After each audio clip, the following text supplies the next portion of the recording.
உள்ளாட்சி அரசு செய்தியால் இணைவோம். ஒகேனக்கலில் 18.50 கோடி ரூபாய் மதிப்பீட்டில் முடிவுற்ற திட்டப்பணிகளை தமிழக முதல்வர் காணொலி காட்சி மூலம் திறந்து வைத்தார்.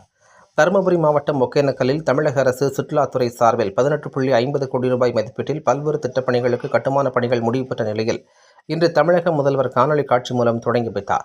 ஆண்கள் பெண்களுக்கு என தனித்தனியாக மசாஜ் அறைக்கான கட்டிடம், உடைமாற்றும் அறை, காவிரியாற்றில் உள்ள மெயின் அருவிகளையும் இயற்கை அழகையும் சுற்றுலா பயணிகள் ரசிக்கும் வகையில் சீரமைக்கப்பட்ட தொங்கும் பாலம், உணவகம், நடைபாதை, ஐந்தருவியை பார்த்து ரசிக்கக்கூடிய உயர்மட்ட வியூ பாயிண்ட் என பல்வேறு திட்டப்பணிகளை இன்று நடைமுறைக்கு கொண்டு வரப்பட்டது. குறிப்பாக வெள்ளப்பெருக்கின் போது தொங்கு பாலத்தில் ஏற்பட்ட சேதங்களை பல மாதங்களாக சீரமைக்காத நிலையில் பணிகள் முடிவு பெற்று பயன்பாட்டிற்கு கொண்டு வரப்பட்டது. தினந்தோறும் ஆயிரக்கணக்கான சுற்றுலா பயணிகள் வந்து செல்லும் இந்த நிலையில் இன்று முதல் பயன்பாட்டிற்கு கொண்டு வரப்பட்டதை அடுத்து ஏராளமான சுற்றுலா பயணிகள் ஆர்வத்துடன் வந்து செல்கின்றனர்.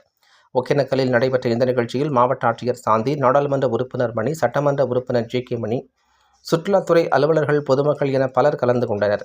இந்த நிகழ்வில் தருமபுரி மாவட்ட ஆட்சியர் சாந்தி, பென்னாகரம் சட்டமன்ற உறுப்பினர் JK மணி, தருமபுரி நாடாளுமன்ற உறுப்பினர் மணி மற்றும் கட்சித் தொண்டர்கள், பொதுமக்கள் என ஏராளமான சுற்றுலா பயணிகள் கலந்து கொண்டனர்.